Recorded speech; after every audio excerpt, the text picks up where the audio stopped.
What's going on, guys? Thanks for watching Keep Calm and Game On. In today's episode, I want to talk to you about the Game Awards that was hosted on Twitch. Like, it was streamed on Twitch, and I think the big reason why they streamed it on Twitch and they didn't put it on television was because when it comes to television, you gotta buy airtime. You gotta buy a slot on television, a certain amount of time, whether it be an hour, 2 hours, 3 hours, and you gotta pay the people to allow you to play that show on the network, and then you gotta find people that will put commercials on so you can, get money and actually have the funds to put it on television. So I think they just put it on Twitch because on Twitch, it's free. Anybody and their mom can stream on Twitch. It just makes sense. Plus, it reaches a lot more gamers because gamers and Twitch kind of go together like bread and butter, like jelly and tomatoes.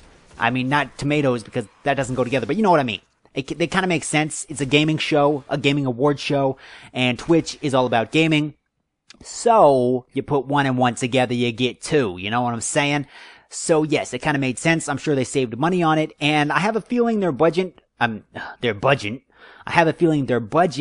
the biggest because what I read on the internet was the host of the show, the guy who hosted the Game Awards, actually put some of his own money into the show to make it happen. So, just judging from that, there wasn't a lot of money put into the show. They hosted it in Las Vegas. They had a stage. The stage was, was pretty big. It had some lights. It wasn't the greatest. I mean, it wasn't like the Emmys or the Oscars or anything like that. But, it had some cool lights. They had a DJ, which the DJ was kind of lame, I think, because instead of like a turntable and stuff, he was just like playing songs off his iPod. It was kind of weird, kind of lame, but, it had kind of a cool vibe. It was a lot like the VGA Awards. Now, the VGA Awards is the Video Game Awards, and they usually play that on Spike TV, the television network Spike TV. It comes on once a year. And, that's pretty, it's alright. I think they have a bigger budget for that show. This was the Game Awards was hosted by a different person, a completely different company.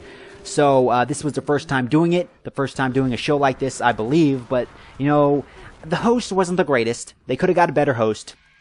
But, you could tell the host believed in it because he did put some of his money into the show. And I don't think, you can tell the host wasn't there just to get noticed, to get, make money, because he actually probably lost money doing the show because he put some of his own money into it. But I wish they would have got the guy from The Nerdist. The Nerdist, the guy, if you don't know who I'm talking about, look up The Nerdist on YouTube. You'll find his channel. He does a lot of cool stuff. He's a really good host. He's funny. He hosted the BlizzCon that went down this year. And it was awesome. And I wish they would have got that guy, but, they had a limited budget, and I'm not even sure if that guy wanted to do it. But the guy who did host the Game Awards, he was alright. He's hosted stuff on GameTrailers.com. I've seen him on television. And, they could have got somebody a lot worse to do it. So, this guy did an alright job. He kept it together. Could have been better. But, with that being said, all in all, it was a pretty cool show. The ending was kind of weird because they got Imagining Dragons, the band, the group Imagining Dragons, and they came out and they started playing this guitar solo. It was kind of like a guitar riff, and it went with the Legend of Zelda. So they're playing this Legend of Zelda theme on the guitar, and then this guy on the piano came out and started playing the same thing, but he kind of just spiced it up a little, I guess, and he played this Zelda kind of medley on the piano. And then they kind of went back and forth, but it didn't quite match up, so it kind of felt like the timing was off. In my opinion, it felt like the timing was off. And then the guy on the piano stopped playing, and then Imagining Dragons, they just started playing one of their original songs that had nothing to do with gaming whatsoever. And I was reading the Twitch comments, cause you can read the comments as the video is playing, and I was reading them, and everyone was like, what does this have to do with gaming? What the freak am I watching right now? And I was kind of feeling the same way. And, they announced the Game of the Year, and I don't know, the ending just kind of fell flat. It was kind of weird because it was a slow song, and then the guy came out, he's like, thank you for watching the Game of the Year Awards, and thank you to our sponsors. And I'm just like, wow, that's really how it ends? I was expecting it to come, end with a bang, like this big gaming montage on the background, on the big TV in the background, on the back of the stage, and all this techno and dubstep music, and these fireworks and confetti, and nothing like that happened. So, maybe next year. Hopefully it got enough viewership on Twitch so they'll have enough money to do it next year and there'll be a big enough audience to watch next year because, if a show does bad on the internet or on TV, they're not going to spend money doing another show. Like the YouTube Awards. I don't know if you guys watched the YouTube Awards. It was a complete disaster. YouTube live streamed it on YouTube. It makes sense because it's YouTube. So Google live streamed it on there. There were these two hosts. I don't even think they have hosted a thing in their life before because they were terrible. But YouTube, it's kind of YouTube's fault because they didn't give the guys a teleprompter. They didn't give them a script. They just wanted the guy to hit the record button, start live streaming, and they just wanted it to be really generic and feel like a YouTube video. And it was just terrible. They had it was just weird. It is the weirdest thing I have ever seen. So the Game Awards was much better than the YouTube Awards. I mean, they're completely different shows, but it kind of had the same format because they were both live streamed. So that's what I'm kind of getting at. But it was much better than the YouTube Awards because it's gaming. So, gaming is just better than everything. I'm just going to say that. It's better than movies. It's gaming. So yes, I think it had some good points. It had some good parts. It had some bad parts. It was rough around the edges. But all in all, I enjoyed it.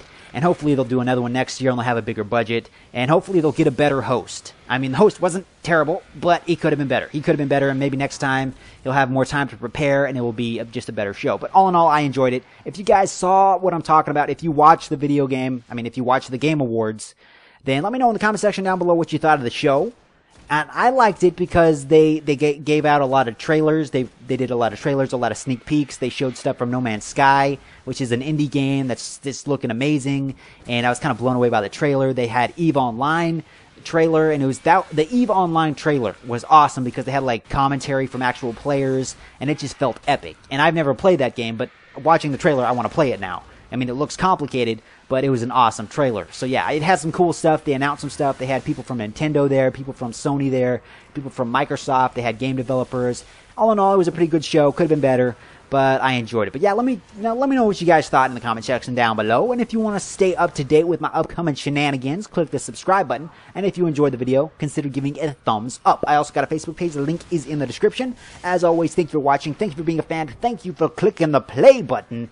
Because without you clicking the play button, I would just be here sitting by myself, talking to myself, like I'm actually doing right now. But nobody would be watching it, and that would kind of suck because it would be kind of pointless, but I do it anyway because I like making videos. But anyway, all that aside, thank you for being a fan, thank you for being a gamer, and as always, keep calm and game on. Toodles!